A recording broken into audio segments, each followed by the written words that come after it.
Salam sehat, adik-adik. Kali ini kita akan belajar satu materi yang sangat-sangat penting di dalam matematika, yakni trigonometri. Materi ini akan sering kita pakai di dalam bab-bab selanjutnya, bahkan juga di pelajaran lain seperti fisika. Ya, oleh karena itu, materi ini sangat-sangat penting untuk kita bisa pahami. Baik, langsung saja trigonometri secara pengertiannya, ya, secara umum, trigonometri itu adalah ilmu ataupun cabang ilmu matematika yang mempelajari hubungan, ya, mempelajari hubungan antara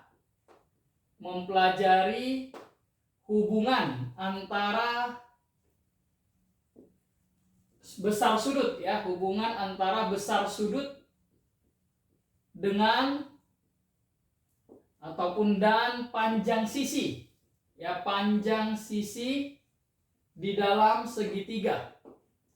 Oke, di dalam segitiga. Baik. Trigonometri berasal dari bahasa Yunani. Trigono itu artinya 3 sudut, metri itu berasal dari metron, ya, yakni mengukur. Jadi trigonometri itu mempelajari hubungan antara besar sudut dan panjang sisi, ya, di dalam segitiga. Sebagai awalnya, sebagai dasarnya, kita akan melihat fungsi-fungsi atau perbandingan trigonometri di dalam segitiga siku-siku. Oke, nah ini yang menjadi dasar. Segitiga siku-siku memiliki 3 sisi, yakni katakanlah yang sejajar sumbu X ini sebagai katakanlah ini alfanya, ya. Jadi sejajar sumbu X ini katakan X, sejajar sumbu Y kita katakan Y, sedangkan sisi miringnya itu kita katakan R. Nah, sisi miring ataupun hipotenusa. Nah, kalau kita rumuskan, maka perbandingan sisi depan dengan sisi miring nanti akan disebut dengan sinus. Ya, jadi sin ataupun sinus alfa itu adalah perbandingan sisi depan dengan sisi miring. Nah, di dalam gambar kita berarti sisi depannya adalah Y, sisi miringnya adalah R. Sedangkan kosinus adalah perbandingan sisi samping, yakni di dalam gambar nanti adalah X berbanding dengan sisi miringnya, yakni R. Nah, sedangkan yang ketiga ada fungsi yang disebut dengan tangen, di mana tangen ini adalah perbandingan antara sisi depan dengan sisi sampingnya, ya. Di dalam gambar berarti sisinya yang depan itu Y, sampingnya itu adalah X. Oke. Nah, selain 3 fungsi utama ini atau perbandingan yang paling sering dipakai ini, maka masing-masing fungsi ini nanti akan memiliki pasangan, yakni kebalikannya fungsi tersebut. Nah, sin kalau dibalik itu menjadi sepersin, ya, 1/sin. Sepersin kalau di dalam matematikanya, di dalam trigonometrinya itu diistilahkan sebagai kosekan, ya, kosekan alfa. Berarti kosekan itu karena dibalik menjadi miring per depan, ya, di dalam hal ini R/Y, ya, dari gambar yang kita miliki. Lalu kalau cosnya dibalik jadi sepercos, maka istilah barunya ini adalah sekan, ya, sekan alfa. Nah, dalam hal ini berarti miring per samping. Nah, kalau dari gambar miringnya berarti adalah R, sampingnya adalah X, berarti R/X. Lalu fungsi yang selanjutnya adalah kebalikan dari tangen atau sepertangen. Nah, ini fungsi matematikanya disebut dengan kotangen. Nah, kalau tangen itu depan per samping, berarti kalau dibalik samping per depan. Nah, dalam hal ini di gambar kita berarti sampingnya adalah X, depannya adalah Y. Jadi X/Y. Oke, nah ini adalah 6 fungsi utama yang sering akan dipakai di dalam trigonometri. Baik, kalau kita perhatikan antara sin dengan cos, ini kan sama-sama penyebutnya sisi miring atau dalam hal ini R. Nah, jika kita bagikan sin dibagi dengan cos, maka sisi miringnya ini kan bisa dicoret, ya. R-nya ini bisa dicoret. Tinggallah Y/X. Di mana Y/X itu adalah tangen. Nah, berarti kita bisa ambil kesimpulan dari kedua perbandingan di atas, sin dibanding dengan cos, hasilnya adalah Y per X. Berarti kita ambil kesimpulan tangen alfa itu sebenarnya sama aja dengan sin alfa per cos alfa. Ya, jadi tangen alfa adalah sin alfa per cos alfa. Sebaliknya, kalau kotangen alfa berarti sama aja dengan cos alfa per sin alfa. Ya, jadi ini adalah hubungan antara tangen, sin, dan cos. Baik, saya rasa fungsi-fungsi ini sudah cukup lengkap dan nanti kita akan bisa pakai ketika ada soal-soal yang berhubungan dengan segitiga siku-siku. Nah, coba kita lihat contohnya ya. Sebagai contoh, misalkan diberikan sebuah segitiga siku-siku ataupun sebuah pernyataan bahwa tan alfa itu nilainya katakanlah adalah sepertiga, ya, sepertiga. Nah, yang ditanyakan adalah berapa nilai dari sin alfa dikalikan dengan cos alfa. Nah, misalkan soalnya seperti itu. Adik-adik, kalau kita sudah tahu salah satu fungsi dari 6 fungsi ini, maka 5 fungsi yang lain pasti bisa dicari. Hanya satu aja yang kita ketahui, semuanya pasti bisa dicari. Nah, kita lihat, misalkan soal nomor pertama ini, diketahui fungsi tangen, ya, tangennya adalah sepertiga, yang ditanyakan perkalian sin dengan cos. Sebenarnya bisa kita lakukan dengan cara kita masukkan ke dalam segitiga siku-siku. Oke, nah ingat,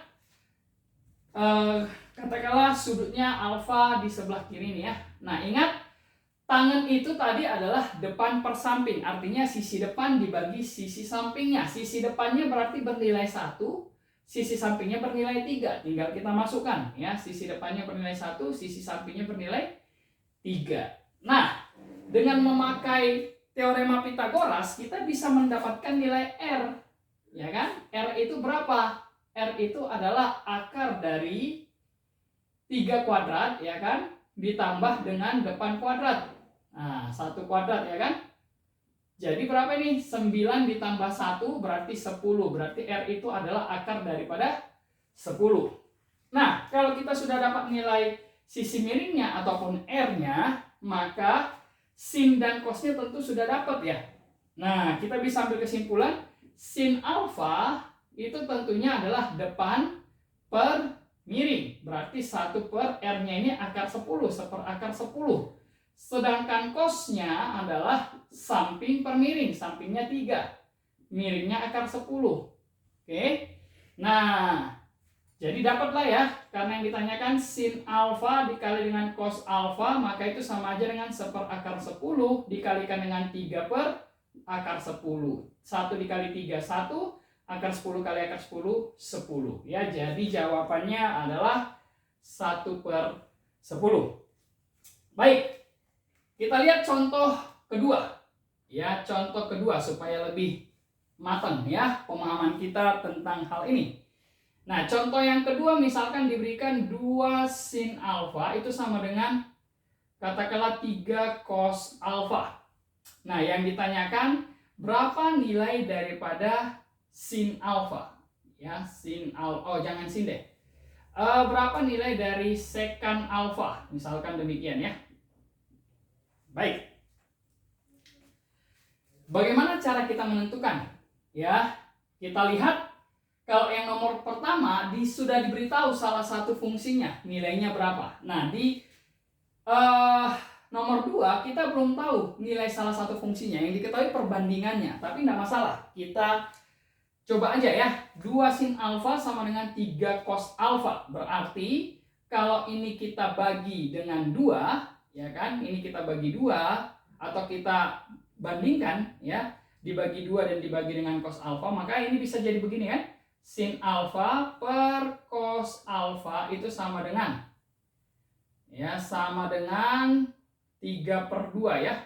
Nah, ya kan, kalau kita kali silang kan 2 sin alfa ya, cos alfa dikali 3 berarti 3 cos alfa ya. Jadi 2 2 sin alfa sama dengan 3 cos alfa, kita bisa tuliskan menjadi sin per cos sama dengan 3/2. Nah, ingat sin per cos tadi adalah tangen. Berarti nilai tangen alfanya itu sama dengan 3/2. Kalau tangen alfanya sudah ketemu 3/2, berarti tinggal kita masukkan ke dalam segitiga siku-siku. Ya, tangen tadi adalah depan per samping. Berarti ambillah alfanya yang di sebelah kiri, depannya berarti 3, sampingnya 2. Sesuai dengan Pitagoras, berarti sisi miringnya ini sama aja dengan 3 dikuadratkan 9, 2 dikuadratkan 4, 9 tambah 4 berarti 13. Berarti ini akar 13. Oke? Nah, karena yang diminta adalah nilai sekan, maka ingat sekan alfa itu sama dengan 1/4 cos alfa. Nah, cos alfanya berapa? Atau langsung aja ya, sekan alfa kita lihat dari perbandingan ini tadi ya, supaya nggak terlalu panjang. Sekan alfa miring per samping. Nah, lihat aja miringnya berapa? Akar 13. Sampingnya berapa? 2 ya. Jadi nilai sekannya adalah akar 13/2 atau setengah akar 13. Tergantung seperti apa opsi yang diberikan nanti apabila bentuk soalnya multiple choice. Oke, baik, itu secara pengertian ya. Pengertian umum dan perbandingan trigonometri berdasarkan segitiga siku-siku. Nah, kita masuk ke bagian yang kedua. Bagian kedua ini kita akan belajar tentang sudut-sudut istimewa, dan kuadran ya. Nah, sudut-sudut istimewa dan kuadran. Tapi yang pertama kita masuk ke sudut istimewa dulu supaya bertahap ya. Sudut-sudut istimewa di dalam trigonometri itu ada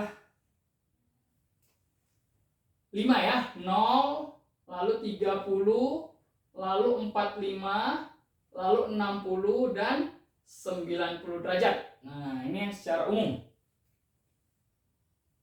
Oke, 0, 30, 45 dan 60 derajat. Nah, kalau kita lihat dari fungsi sinus, nah, sinus 0 itu nilainya berapa? Nilainya 0 ya. Sin itu mulai dari yang paling kecil. Sin 30 berapa? Setengah. Sin 45 setengah akar 2. Sin 60 setengah akar 3. Sin 90 itu nilainya 1. Atau kalau kita mau mengingatnya dengan lebih mudah, ini kan ada polanya ya. Sin 0 itu adalah setengah akar 0, sin 30 setengah akar 1, sin 45 setengah akar 2, 60 itu setengah akar 3, sin 90 adalah setengah akar 4. Nah, setengah akar 0 karena akar 0 itu 0, setengah dikali 0 jadi 0. Setengah akar 1 karena akar 1 itu 1, setengah kali 1 adalah setengah. Setengah akar 2 tetap, setengah akar 3 tetap, setengah akar 4. Akar 4 itu kan nilainya 2, berarti 2/2 nilainya 1. Ya, supaya mudah memahaminya. Nah, kalau sudah kita ketahui satu fungsi, maka yang lainnya kita bisa dapatkan. Ya, fungsi cos tinggal dibalik aja dari yang besar ke yang kecil. Berarti 1 setengah akar 3, setengah akar 2, setengah dan terakhirnya 0. Kalau untuk tangen gimana? Tangen itu berarti tadi sin per cos. Berarti kita bagi aja. Sin 0 dibagi cos 0 itu sama aja dengan 0/1. Berarti tan 0 itu nilainya 0. Tan 30 berapa? Sin 30 per cos 30. Berarti setengah dibagi setengah akar 3. Coret setengahnya tinggal 1/4 akar 3. 1/4 akar 3 kalau dirasionalkan menjadi 1/3 akar 3. Tan 45 kita bagi aja. Setengah akar 2 dibagi setengah akar 2. 1. Tan 60 setengah akar 3 dibagi setengah. Coret setengahnya sisa akar 3. Tan 90 1 dibagi 0. Tentunya infinite ya, atau tak hingga. Baik, ini adalah sudut-sudut istimewa yang ada di dalam trigonometri. Nah, saya harap ini bisa diingat terus ya, karena ini merupakan hal-hal dasar di dalam trigonometri yang akan kita pakai di dalam soal-soal ataupun di dalam materi-materi selanjutnya. Baik, Selain sudut istimewa, hal yang penting juga adalah pemahaman kita tentang kuadran-kuadran di dalam trigonometri. Ya, kuadran di dalam trigonometri ada 4. Ya, kalau kita gambarkan, kuadran itu ada 4. Ya, kuadran pertama dari 0 derajat sampai 90 derajat. Kuadran kedua dari 90 derajat sampai 180 derajat. Kuadran ketiga dari 180 derajat sampai 270 derajat. Sedangkan kuadran keempat itu berada di antara 270 sampai 360 derajat atau 0 derajat ini tadi ya. Kembali lagi satu putaran 360 derajat. Ini adalah kuadran keempat. Nah, di dalam kuadran ini ada beberapa ketentuan-ketentuan yang menarik yang perlu kita ingat. Yang pertama, bahwa kuadran pertama itu nanti semua fungsi bernilai positif ya. Jadi all positif. Di kuadran kedua hanya sin yang bernilai positif bersama dengan kebalikan daripada sin, yakni sepersin tadi adalah kosekan. Nah, ini yang bernilai positif. Di kuadran ketiga yang bernilai positif adalah tangen beserta dengan kebalikannya, berarti kotangen. Sedangkan di kuadran keempat yang bernilai positif hanya cos bersama dengan kebalikannya, berarti sekan ya. Nah, artinya di kuadran kedua yang fungsi kosinus maupun tangen ataupun kotangen dan sekan itu bernilai negatif. Demikian juga di kuadran ketiga, sin, cos bersama dengan sekan, kosekan itu bernilai negatif. Ya, demikian juga di kuadran keempat. Oke, nah dari kuadran ini nanti kita akan belajar banyak hal, ya. Jadi kalau misalkan saya ambil contoh, misalkan demikian ya, contoh.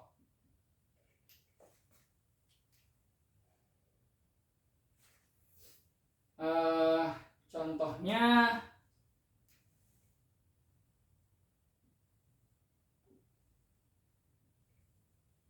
oke ya, atau sebentar sekalian aja ya dengan nanti ya kalau kita belajar satu putaran aja ya sampai kuadran keempat. Oke, kita skip dulu sebentar. Contohnya kita masuk ke bagian yang keempat supaya sekalian nanti contohnya. Nah, bagian keempat ini adalah sudut-sudut berelasi ya. Sudut-sudut berelasi. Nah, kalau kita perhatikan sudut-sudut istimewa yang ada di tabel itu kan dari 0 derajat sampai 90 derajat. Padahal kalau kita perhatikan di kuadran, dia ya sudut itu nggak hanya sampai 90 derajat, tapi dia satu putaran penuh, yakni sampai 360 derajat. Nah, bagaimana dengan sudut-sudut istimewa di kuadran 2, 3, dan 4? Nah, ini akan bisa kita konversi dengan yang namanya sudut-sudut berelasi. Nah, di dalam sudut berelasi ini ada dua metode. Nah, yang pertama jika kita kaitkan terhadap ya, dikaitkan terhadap 180 derajat dan 360 derajat. Nah, atau dengan kaitkan dengan yang horizontal ini ya, sudut yang di horizontal 0 ataupun 180. Nah,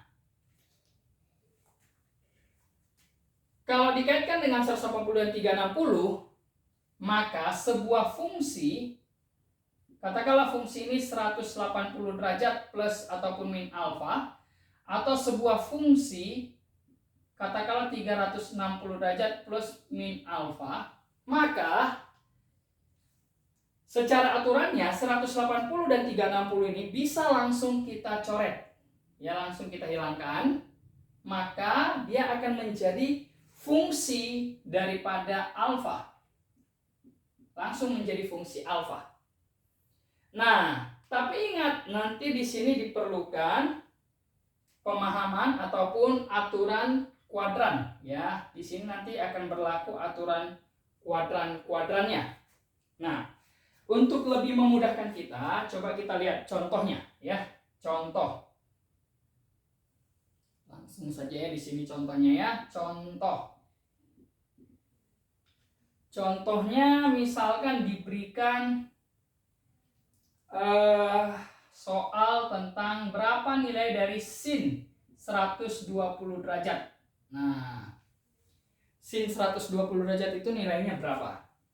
Baik, kalau kita perhatikan, info yang kita dapatkan hanya sampai 90 derajat. Jadi kalau 120 itu lebih dari 90 seperti apa? Berarti dia ada di kuadran kedua. Karena 120 berada di antara 90 sampai 180. Ya udah, kita kaitkan aja terhadap 180. Gimana caranya? Oke, sin 120 itu kan sama aja dengan ya, sin 120 itu kan sama aja dengan sin 180 min 60. Nah, kan begitu ya. Sin 180 dikurang 60. Nah, tujuannya apa? Tujuannya supaya muncul 180-nya. Nah, 180-nya kita coret karena sebuah fungsi kalau ketemu dengan 180 langsung dicoret aja. Berarti langsung dicoret, berarti sisanya adalah sin 60.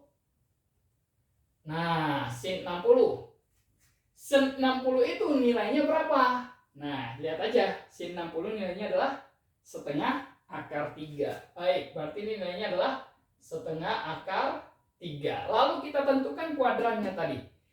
120 ada di kuadran ke berapa? 120 di kuadran ke-2. Di kuadran kedua, sin bernilai positif. Oleh karena itu ini tetap bernilai positif. Maka jawabannya adalah setengah akar 3. Oke?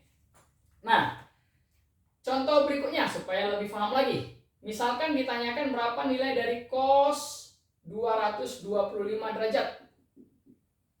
Nah, 225 juga tentunya sudah lebih dari 90 derajat. Nah, gimana cara kita untuk menyelesaikan ini? Ya, kita kaitkan aja dengan 180 atau 360. Kalau kita kaitkan ke 360 terlalu jauh ya. Nah, yang lebih dekat 180 ya udah. Berarti cos 225 itu kan sama aja dengan cos 180 plus 45. Nah, gitu kan? Nah, ketemu 180 sesuai dengan teorinya tadi langsung dicoret. Maka tinggallah cos 45. Nah, perhatikan nilai negatif dan positif di dalam kurung itu nggak berpengaruh ya. Jadi plus min di dalam kurung ini nggak usah diperhatikan. Karena yang menentukan nanti dia positif atau negatif adalah kuadrannya, bukan yang di dalam kurung ini. Jadi diabaikan aja. Nah, ini 180 plus 45 langsung dicoret, langsung cos 45. Sekarang kita perhatikan, 225 itu kuadran keberapa? 225 itu berada di antara 180 dan 270. Berarti ada di kuadran ketiga. Di kuadran ketiga yang bernilai positif adalah tan dan kotangen saja. Sedangkan ini fungsinya cos, berarti dia bernilai negatif. Berarti ini menjadi min cos 45. Cos 45 nilainya berapa? Setengah akar 2. Berarti jawabannya ini adalah min setengah akar 2. Baik. Bisa ya? Jadi satu contoh lagi deh supaya lebih mantap ya. Misalkan diberitahu nilai dari yang ditanyakan tangen 315. Nah, ini berapa nilainya? Baik, tangan 315. 315 lebih mudah kita kaitkan terhadap 360 dibanding 180 ya. Jadi tan 315 ini kita ubah menjadi tan 360 dikurang 45. Nah, 360 dikurang 45. Ketemu dengan 360 langsung coret. Berarti tinggal tan 45. Nah, untuk menentukan tandanya kita lihat 315 ada di daerah mana? Berada di antara 270 sampai 360. Berarti di kuadran keempat. Di kuadran keempat cos saja yang positif, berarti tangannya bernilai negatif. Maka ini menjadi min. Tan 45 nilainya berapa? 1. Berarti tan 315 nilainya min 1. Oke. Baik. Ya, itu hubungannya antara sudut-sudut yang lebih daripada 90 derajat jika dikaitkan terhadap 180 dan 360. Oke, baik. Kita lanjutkan ya, sedikit lagi. Bagaimana ya, ini tadi kan masih yang pertama ya. Tadi saya katakan metodenya ada dua. Yang pertama dikaitkan dengan 180 dan 360. Yang kedua, jika dikaitkan dengan ya, yang kedua ini jika dikaitkan dengan ya terhadap 90 derajat atau dan ya, dan 270 derajat ya. Jika dikaitkan terhadap 90 dan 270 derajat. Nah, sebenarnya hampir mirip ya. Jadi kalau sebuah fungsi ketemu dengan 90 derajat plus min alfa, atau sebuah fungsi ketemu dengan 270 derajat plus min alfa, maka 90 dan 270-nya sebenarnya bisa langsung kita coret. Nah, langsung ini menjadi sebuah fungsi alfa. Fungsi alfa. Tapi ada sedikit perbedaan dengan yang sebelumnya ya.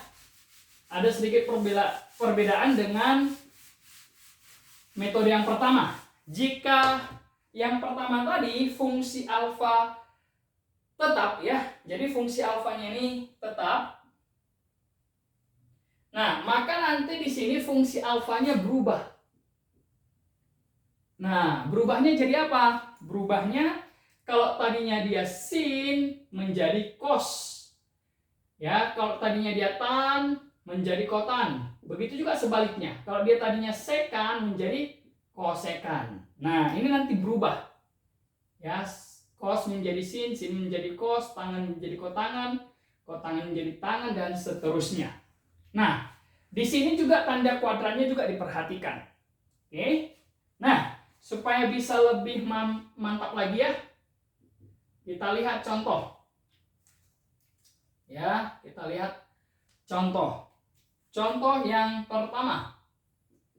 Supaya kita bisa melihat perbedaannya, saya ambil contoh yang pertama ini ya. Sin 120 tetap sama.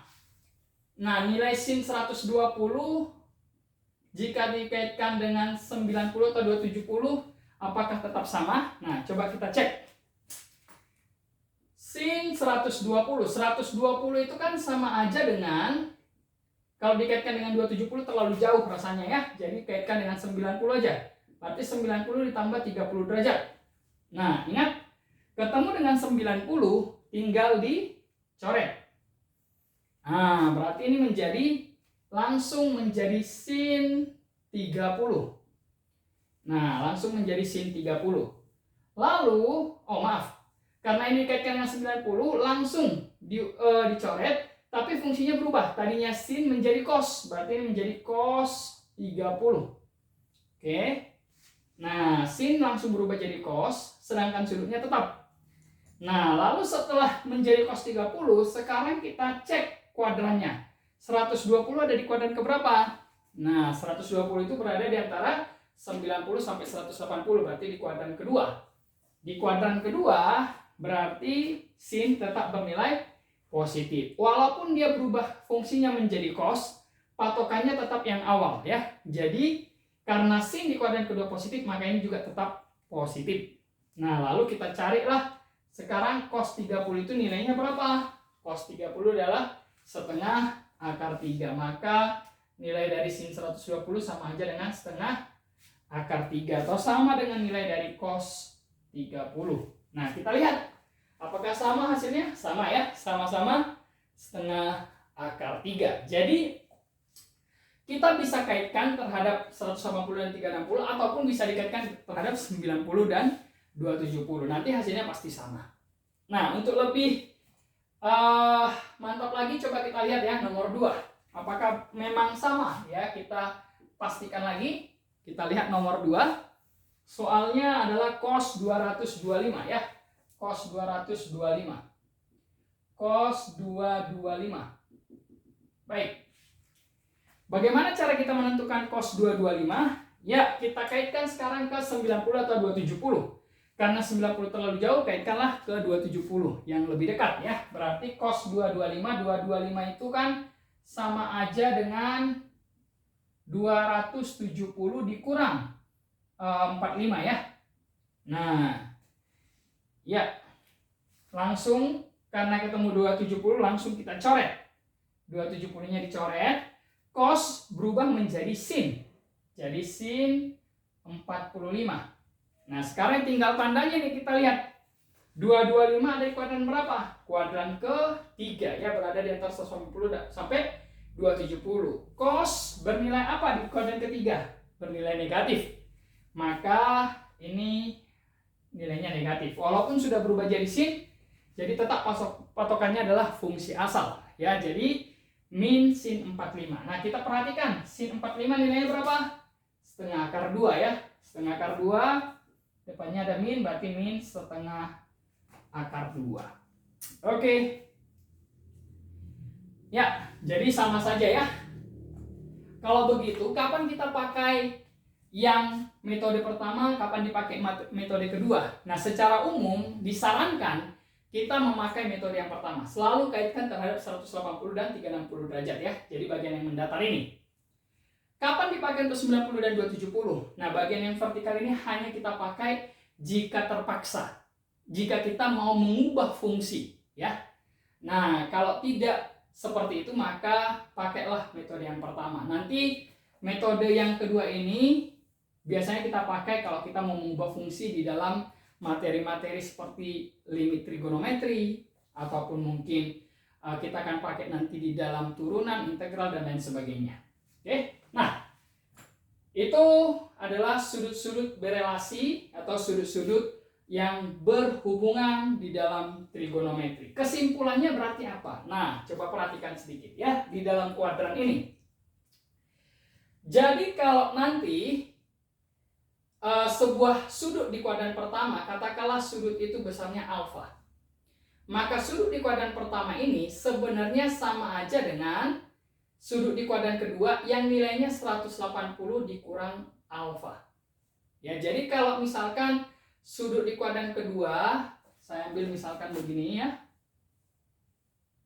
Nah, katakanlah ada sebuah sudut, katakanlah alfa ini.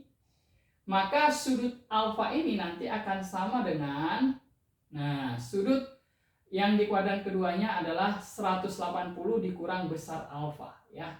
Jadi 180 dikurang besar alfa ini ya. Nah, jadi kalau di sini katakanlah alfanya misalkan 30, maka sudut 30 ini sama aja dengan 180 dikurang 30, berarti sama aja dengan 120. Nah, di kuadran kedua. Itu nanti kesimpulannya ya. Baik. Jadi kalau di kuadran ketiga itu akan sama dengan 180 plus alfa. Ya, jadi 180 plus alfa. Di kuadran keempat 360 min alfa ya. Jadi kalau tadi sudut di kuadran pertamanya katakanlah 30, di kuadran kedua sama aja dengan 120. Di kuadran ketiga sama aja dengan 210.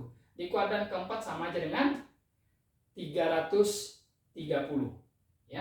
Demikian juga kalau di kuadran pertama adalah 45, maka di kuadran kedua tentunya 135, di kuadran ketiga tentunya sama aja dengan 225, di kuadran keempat sama aja dengan 315. Itu nanti kaitan antara sudut demi sudut.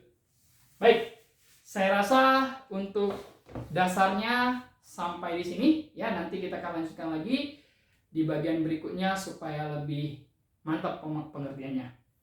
Baik, salam sehat adik-adik, tetap semangat.